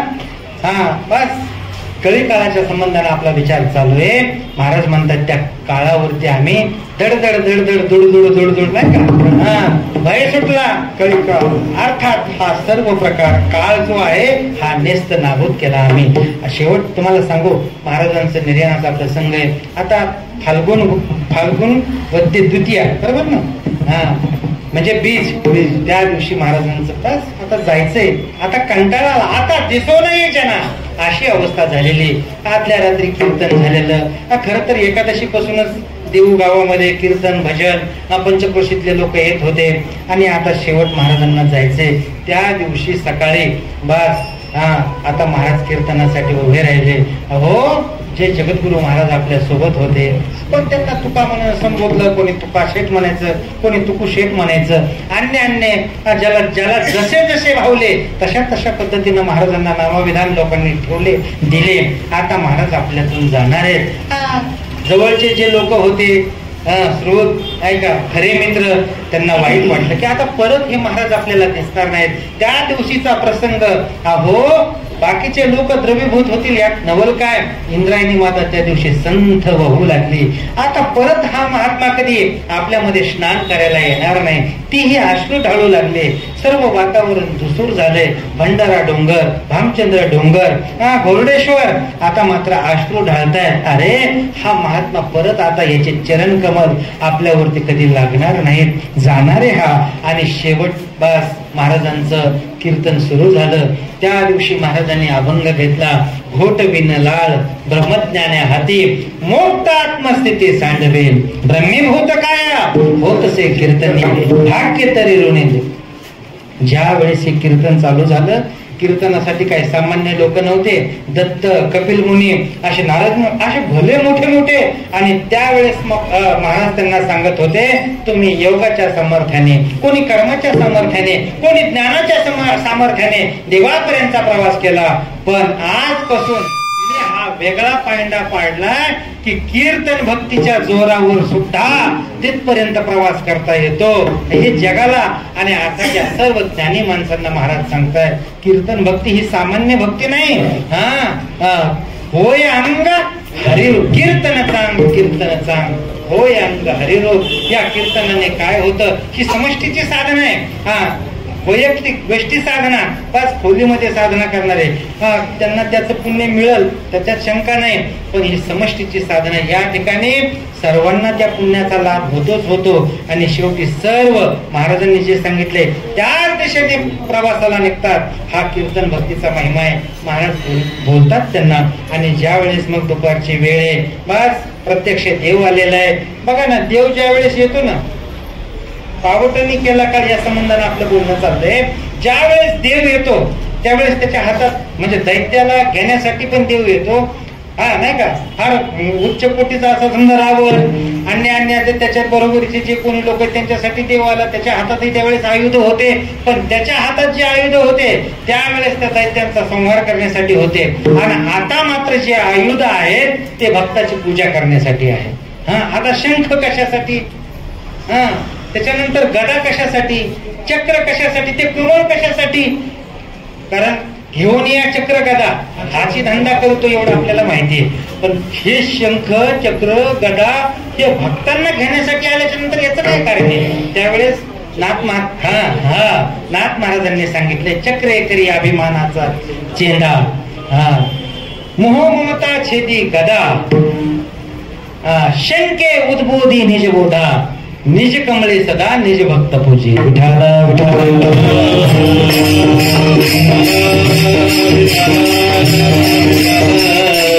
भक्त जीवनाला हे अहंकार होतो कधी कधी, मग त्याला अहंकार होऊ नये याच्यासाठी चक्रे अभिमानाचा करी चेता. मोह ममता, कधी कधी भक्त ही मोहात अडकतो, कधी मायेत अडकतो. मोह ममता छेदी गदा, शंख कशासाठी, अहो प्रत्यक्ष देव समोर उभा आहे आणि त्या भक्ताची वाचा पाच गलित गात्र होते, त्याच्यातून शब्द फुटत नाहीत. अशा वेळेला तो भगवंत काय करतो, तो शंख गालाला लावतो. ज्ञानेश्वरीमध्ये ना तरी मधुवनी ध्रुवासी केले, जैसे कपोल शंख शुभितले, आणि वेदाची मती ठेले, तो लागला बोलो. शंख काय करतो, शंके उद्बोधी निजबोधा. ते कमळ कशासाठी, भक्ताची पूजा करण्यासाठी. निज भक्ते सदा निज कमळे पूजी, अर्थात महाराजांचं हे पूजन करण्यासाठी देव हातामध्ये चक्र गदा पद्म बास बैल आला पुरुषोत्तम. आणि महाराजांना सांगतायत, नाभी नाभी भक्त राया वेगी पावलो सखाया. हे सर्व सिद्ध कशाने झालं, सर्वसामान्य जीवन असताना सुरुवातीचा काळ महाराजांनीच अधोरेखित केलेला आहे. सांसारिक महाराज, नंतरचे परमार्थिक महाराज, आणि नंतरचे साधक महाराज, आणि नंतर उच्च कोटीचे महाराज.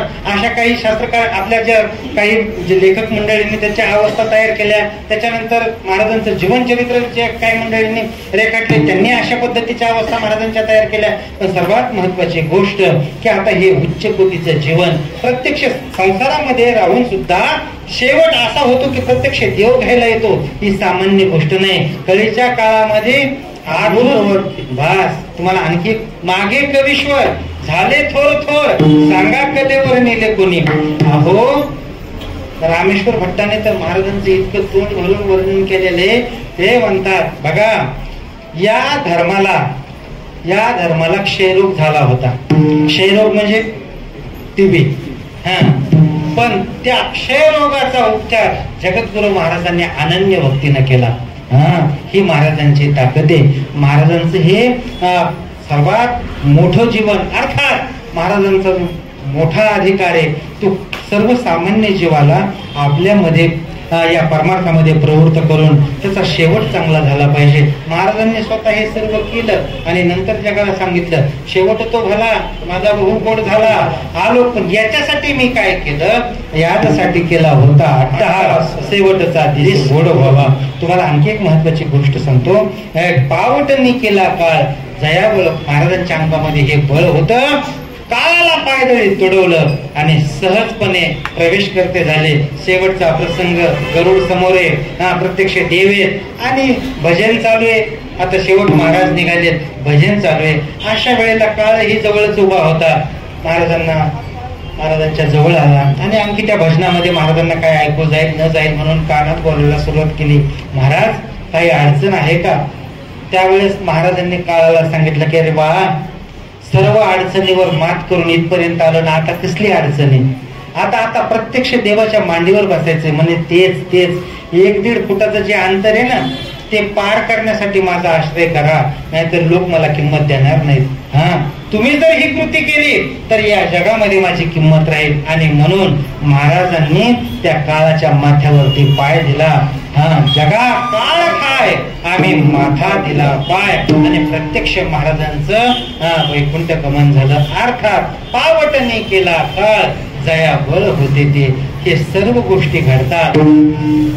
सर्व आघाताला संतांना सामोरं जावं लागतं. प्रत्यक्ष देव भेटतो, प्रत्यक्ष देवापर्यंत जाता येतं. पण हे सर्व करत असताना खूप आघात, सांसारिक आघात आहेत, पारमार्थिक आघात आहेत. लोकनिंदेला सामोरं जावं लागतं, परिस्थितीला सामोरं जावं लागतं, आडी अडचणीला सामोरं जावं लागतं. पत्नी एक अन्न करता मेली, ही काय सामान्य अडचण आहे का? आवडता मुलगा, त्याला आपण अन्न देऊ शकत नाही, तो मृत्यू पावला. त्याच्यानंतर जगाचे काय कमी आघात आले का? भंडारा डोंगरावरती स्त्री पाठवली, चारित्र्य हनन करण्याचा प्रयत्न केला. काय आतापर्यंत सर्व गमवलं आणि एकच कमवलं, ती गाथा देखील इंद्रायणीच्या डोहात फोडवण्याचा प्रयत्न केला. किती त्रास दिला. पण तुम्हाला सांगू, संतांचं जीवन हे धीरोदात्त असतं. त्या मंबाजीबाची काय ताकद होती हो महाराजाशी भांडणं खेळण्याची. मारलं म्हणणार नाही मी त्या मंबाजीबाने. महाराजांनी जर त्या मंबाजीबाकडे नुसतं डोळे घोटावून बघितलं असतं तर त्याला दुसऱ्या सरपणाची गरज पडली नसती. धाड तो पेटला असता. पण संयम, धीरोदात्तपणा किती असतो तेच महाराज अभंगाच्या शेवटच्या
महावीर संत धीर समुद्र आम्ही देवा शक्तीने भागवतीने करुणा या महाराजांच्या दिव्य वचनावरती आपण काही चिंतन करण्याचा प्रयत्न केला.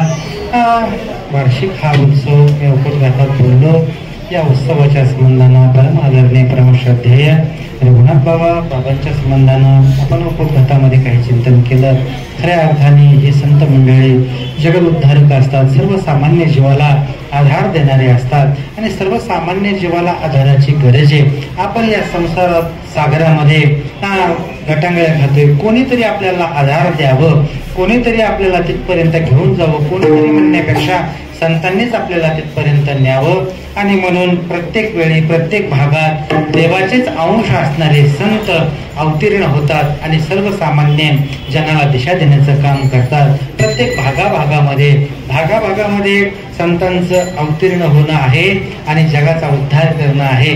मग त्यांना ज्यावेळेस लोकांना त्याची किंमत हयात असताना लोकांना किंमत कळत नाही आणि नंतर लोक त्यांच्याबद्दल की बाबा त्या महात्म्यांची आपल्याला सेवा करता आली नाही अशी खंत व्यक्त करतात. पण खऱ्या अर्थाने आपण सर्वच भाग्यवान आहोत की परम आदरणीय परम श्रद्धेय प्रातस्मरणीय श्री संत रघुनाथ बाबांची सेवा करण्याचं भाग्य आपल्या सर्वांना मिळालं, लाभलं.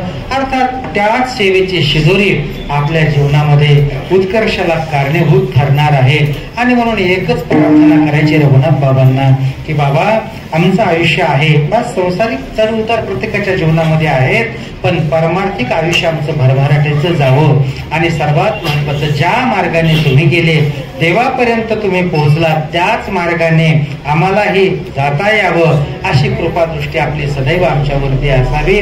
बस एवढीच करुणा रघुनाथ बाबांना भाकायची आणि आपल्या सेवेला या ठिकाणी विराम द्यायचा. खऱ्या अर्थाने आपण 15 वर्षापासून हा महोत्सव या ठिकाणीचा अन्नदान मधलेही काही उत्सव असतात, महोत्सव असतात. परम आदरणीय परमश्रद्धेय ज्ञानानंद बाबांच्या प्रेरणेने हे सर्व चालू आहे आणि आपण बाबांचा आदेश मानणारी मंडळी आहात. बस एकच बाबांची ही कृपादृष्टी ज्ञानानंद बाबाची आपल्यावरती सदैव राहावी आणि आपलं ही वर्तन त्याच पद्धतीनं असावं जेणेकरून आपण त्यांच्या कृपेला पात्र होऊ. आणि अशाच पद्धतीनं आपण आपली जीवन क्रमणा करत आहात. जीवन त्याच पद्धतीनं आपलं चालू आहे. बस एकच आणखी प्रार्थना की जोपर्यंत आमचं आयुष्य आहे तोपर्यंत आमचं आयुष्य फक्त आणि फक्त रघुनाथ बाबांच्या सेवेसाठी समर्पित व्हावं अशा आशयाची प्रार्थना करायची आणि सेवेला याच ठिकाणी विराम द्यायचा. इथं येण्याचा योग, आपलं सर्वांचं दर्शन, इथं आम्हाला परम श्रद्धेय बाबांची सेवा करायला मिळतं. याच्यापेक्षा आणखी मोठं दुसरं भाग्य काय असू शकतं. रोज कीर्तन सेवा असतात, त्याचा योग येतो नाही का, रोजचा योग असतो आणि आजचा मात्र सुयोग आहे. प्रत्यक्ष ज्ञानोबाऱ्यांच्या भूमीमध्ये ज्ञान संपन्न अर्थात या साधना भूमीमध्ये ही सेवा करायला मिळते. आणि सर्वात महत्वाची गोष्ट की ज्ञानोबाऱ्यांचे शब्द घ्यायचे आणि ज्ञानोबाऱ्यांना समर्पित करायचे हा भाव घेऊन आपण या ठिकाणी ही सेवा या ठिकाणी समर्पित करायची, सेवेला पूर्ण विराम द्यायचा. सर्वात महत्वाची गोष्ट या सेवेसाठी आमचे आवर्जून आलेली ही सर्वच मोठी मोठी महाराज मंडळी, आमचे हनुमंत महाराज शास्त्री आहेत, आमचे भगवान महाराज, परम आदरणीय श्रद्धेय ज्यांचं कीर्तन आपण संपूर्ण महाराष्ट्रभर ऐकतोच. आमचे अत्यंत गोड कीर्तनकार आमचे माऊली कीर्तन केशरी आहे का नाही, आमचे माऊली महाराज, खऱ्या अर्थाने आमचे वाघमोडे महाराज, आदरणीय हो प्रल्हाद महाराज, हे सर्वच महाराज म्हणून मोठा अंत करून तरी तो कोण कोणाचा ऐकते, फक्त बाबांची सेवा म्हणून खऱ्या अर्थाने. आणि त्यांनी या ठिकाणी येणं आम्हाला खूप आनंददायी वाटलं की मोठे माणसं आले आणि आपण सर्वच बाबांचा परिवार, बाबांवरती नितांत प्रेम करणारे आपण माता भगिनी, हे आमचे सर्वच टाळकरी वृंद, छोटे छोटे विद्यार्थी, आपण सर्वच आमचे मानोदकर महाराज, आदरणीय महाराज, ही सर्वच टाळकरी मंडळी सर्वांच्या चरणी ही सेवा समर्पित करायची. आमचे कल्याण महाराज या ठिकाणी सेवा करतायत. अन्य या संस्थेचा आणि आपल्या महाराज मंडळींचा समन्वय करून देण्याचं काम आदरणीय आमचे कल्याण महाराज करतायत. आपण सर्वच मंडळी फक्त फक्त एकच या ठिकाणी प्रार्थना करायची की बाबांची कृपा दृष्टी सदैव आपल्यावरती राहावी, एवढी प्रार्थना करून शिवला याच ठिकाणी विराम द्यायचा. किंबहुना तुमचे केले धर्म कीर्तन सिद्धी दिले, येथ माझे जे उरले पाय पण. ज्ञानेश्वर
रामकृष्ण आहे. परमपूज्य आदरणीय अशोक बाबा येदगे यांची सुंदर अशी कीर्तनसेवा झालेली आहे. महाराजांना एकच विनवणी, तुमचं जसं आमच्या शताब्दीमध्ये जसं प्रेम होतं असं संसारामध्ये अखंड प्रेम राहो हीच बाबाचरणी